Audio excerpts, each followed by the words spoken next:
Okay, this question came up today and some students find it quite hard to resolve the force. So firstly, what do we mean by resolving a force? Well, from GCSE you should know that if you have got a force, for example a force F being pulled and it's making an angle, let's say theta, with the horizontal. Resolving the force means what you can do is you can actually take this force and split it into its two components. That generally, this one here generally tends to become F cos theta, and this becomes F sine theta. We're going to prove that in a few minutes.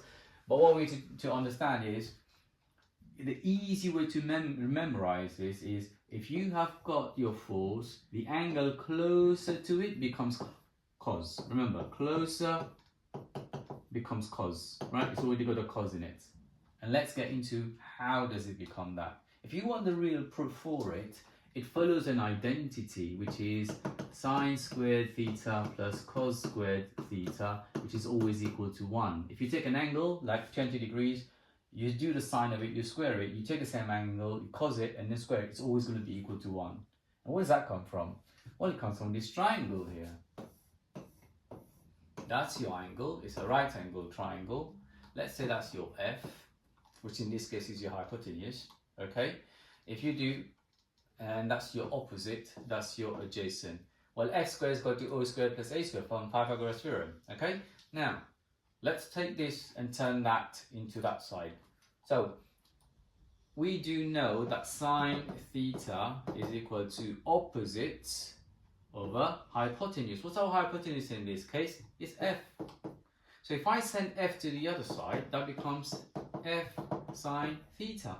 So that's the O. So O really is what? F sine theta. If we apply the same principle now, cos theta becomes adjacent over hypotenuse, which is F. So adjacent is F cos theta. So what's this A? F cos theta. There you go. But what you see, actually, they don't do it like that. They tend to have it in that format. Well, the same will go if you had, I don't know, if you got a force going this way, and this is theta now. Again, the angle closer, this would be F cos theta, and this would be F sine theta. This time, if the arrows are going in, the resolving components will also have arrows going in.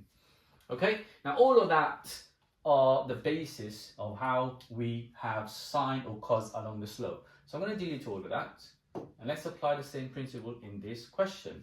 Okay, so when you get questions like that on an inclined plane, like this object for example, if it's resting, what's going to happen eventually, it's either going to go up if you push it, or it's going to come down. So what's of interest for this particular question is the component of weight that's acting along here. What is it going to be? Is it going to be sine? Is it going to be cos? And that's what we're going to try and figure out right now. So look at W here. That's W. And, okay, let's clear all of that. That's W. And if I put it inside a 90 degrees, if that's W, one of them is going to be cos, one of them is going to be sine. Which one? Well, let's figure out. Now, if you look at this triangle here, right angle triangle, that's a right angle triangle. That's theta, because these two lines are parallel. So this will be 90 minus theta, being a right angle triangle, correct? In the same principle now, look at this triangle. That's also a 90 degrees. And we said this is 90 minus theta, therefore this is theta. So focus on this now. That's your W, that's your theta along this way. And this component here, which is along the slope, what would it be? Well, look at it. Remember, if it's within a right angle triangle, this is the angle. It's closer, it would be W cos theta. This would then be W sine theta. So for this particular question, they were asking you which component of W is parallel to the surface. Is this one? And like we showed earlier, it will be W sine theta. It's always the case. It's sine. So you don't have to try and derive it in the exam. Just memorize it. If you have W going like this, and that's the angle theta, the component of W is sine. Okay? Alright, that's it. Hope you can use that in other questions. Thank you.